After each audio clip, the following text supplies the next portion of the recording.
Is it on?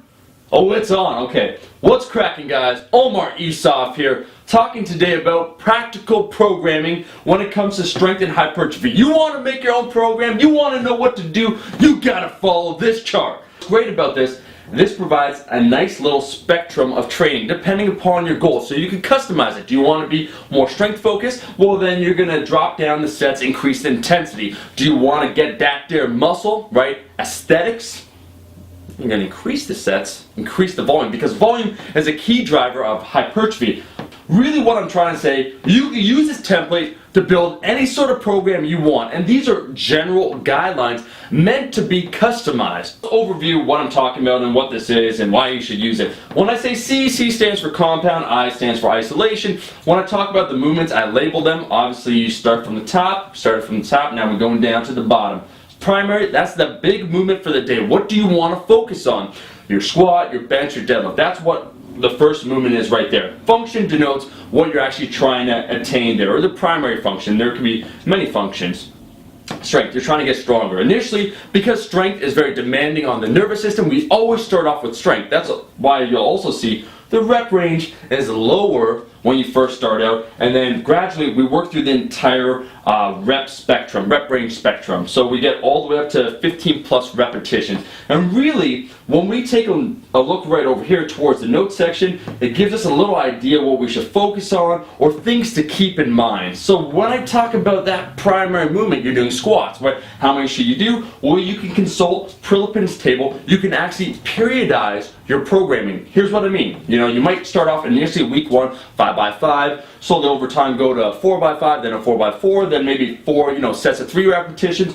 This right here is utilizing, or roughly utilizing, Prilipin's table. So we're all about strength, getting stronger.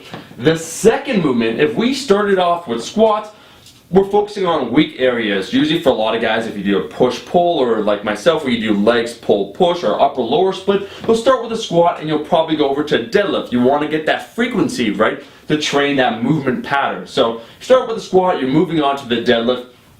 Because the deadlift is second, you're probably trying to work on that weak area. So you're weak at the bottom, like myself, probably going to do something like deficit deadlifts. And that's why I put the reminder to focus on weak areas. Again, 3 to 4 sets, 4 to 6 repetitions, 4 sets of 5 reps works really great right here. Next up, moving on, tertiary, aka pterodactyl movement, the third movement. Here we're focusing on something that's going to help assist your primary movement. What you're focusing on that day. So once again, we had the squats, then we moved on to the deadlifts.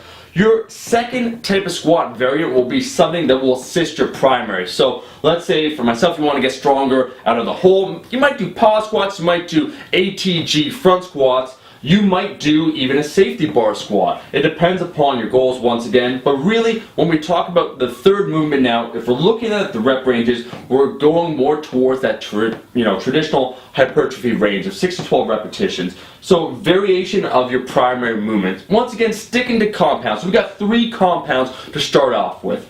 Then we move on to the fourth movement. Here's where more customization takes place. Is it going to be a compound movement? Is it going to be isolation? That's up to you. What do you need to work on? A good general rule is the following. Where aesthetically you're lacking, right, you need to build muscle, is also where you're probably weaker. So let's talk about hypertrophy. If you want to build size, let's say you want to focus when it comes to, legs, we're talking about hamstrings. Yeah, you could do some glute ham raises, right? You get in that upper rep range. Maybe you might even do, some leg curls, which can be useful. This is where you'll start to do that barbell hip thrust. It depends, once again, upon you. Finally now, we move towards the optional area. And this is once again where customization is key. Because let's say somebody just wants to focus largely on strength. Well, they're going to reduce the sets. They're going to eliminate probably the 5th and 6th movement. They only got 8 to 10 working sets then. They can really focus on intensity. That's where the flexibility of this programming comes in and the utility really for every viewer. So right here, if like myself, you are very interested in building size, you will do the 5th movement. And most likely at this point, because you're exhausted, look at all the work you've done, maybe 14 sets already, it's going to be an isolation movement. Here is where you throw in the brocep curls, right? The tricep extensions, the lateral raises, whatever you need to focus on. And that's why I put optional.